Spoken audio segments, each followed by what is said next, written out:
please help me welcome the wonderful, caring, loving, supportive, amazing woman, Jacqueline Ledet. Oh my gosh. Thank you. Thank you, Brigitte. I'm going to start off tonight by betting each one of you a box of candy canes that there isn't anyone among you that sees or thinks about Christmas lights in the same way that I do. Now, I've had a love-hate relationship with Christmas lights, indoor and outdoor, most of my life. It all started out well enough. When I was a kid, it was my dad's job to look after the lights. And on that long anticipated Sunday before Christmas, he'd spend a good deal of time getting the tree lights to do what they're supposed to do, light up. He'd start in the early afternoon and pull out the orangey brown sets of lights. You remember the kind with the braided fabric insulation?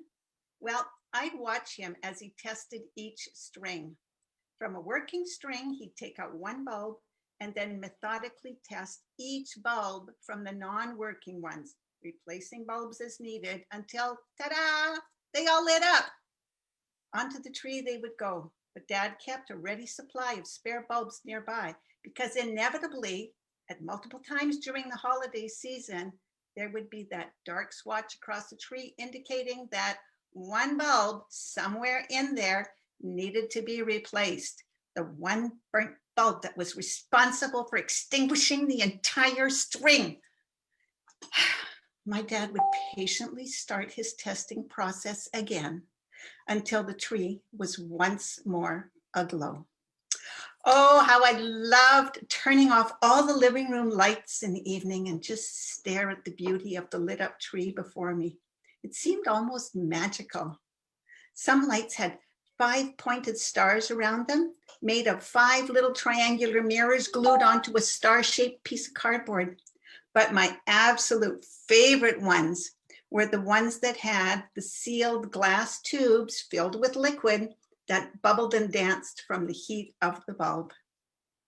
Dad would also put out a modest string or two of outdoor lights on the house.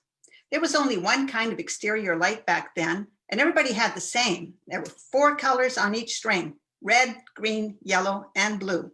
You had a flat wire with a flat bottom base, and Dad always attached them to the house in a perfectly nice straight line.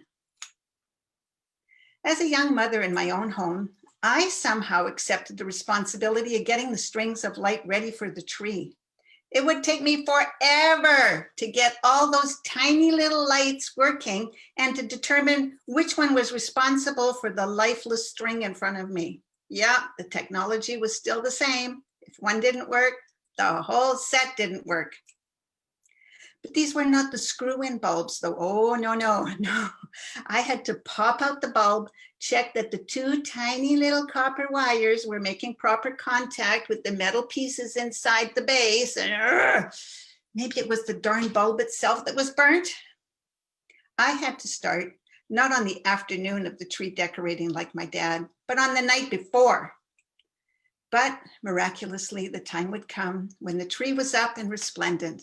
Boxes were all put away, kids were upstairs in their beds, and I could turn off the living room lights and sit quietly and contemplate the festive sparkling beauty of the tree with its hundreds of tiny little twinkling lights.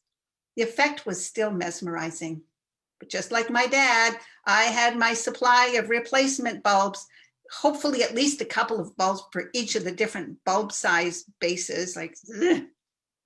Fast forward another decade or so, and outdoor lights had changed too, with some improvements.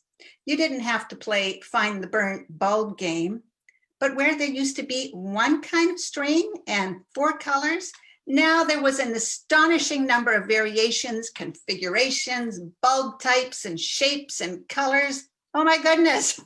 And try as I might, it was absolutely impossible to replicate the tidy military precision straight line that I liked so much, with sets of bulbs that were like 3 twisted wires and LED bulbs sticking out in all directions.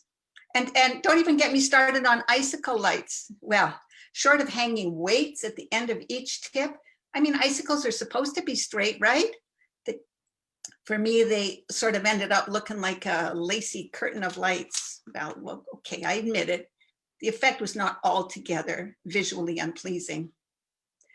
Yep, it's been a love-hate thing for me with Christmas lights until about 5 years ago.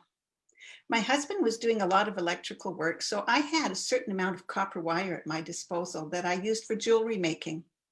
I started rolling up the scraps into a ball, and at one point I got the idea to attempt a Guinness record for the largest, that is the heaviest wire ball in the world. The minimum weight I had to attain was 992 pounds. So now I needed a lot more copper wire. And guess what Christmas lights are full of? Yep, copper wire. I no longer saw those troublesome strings of lights as a source of irritation. I now saw them as a nearly endless source of copper wire. Yeah, and word got out, and soon everybody I knew was bringing me their rejected strings. Strip off the insulation, add the copper wire to my ever-growing ball. And I even occasionally got some really old sets with the fabric insulation on them. It was so cool. So what happened with the Guinness World Record attempt, you ask? Well, that's a whole other story. But let me ask you something now. Do I get to keep my candy canes? Whoops, that's not candy canes, that's a box of Kleenexes. Let me try that again. So let me ask you something now. Do I get to keep my candy canes? Or is there one among you who sees the copper veins of Christmas lights like I do?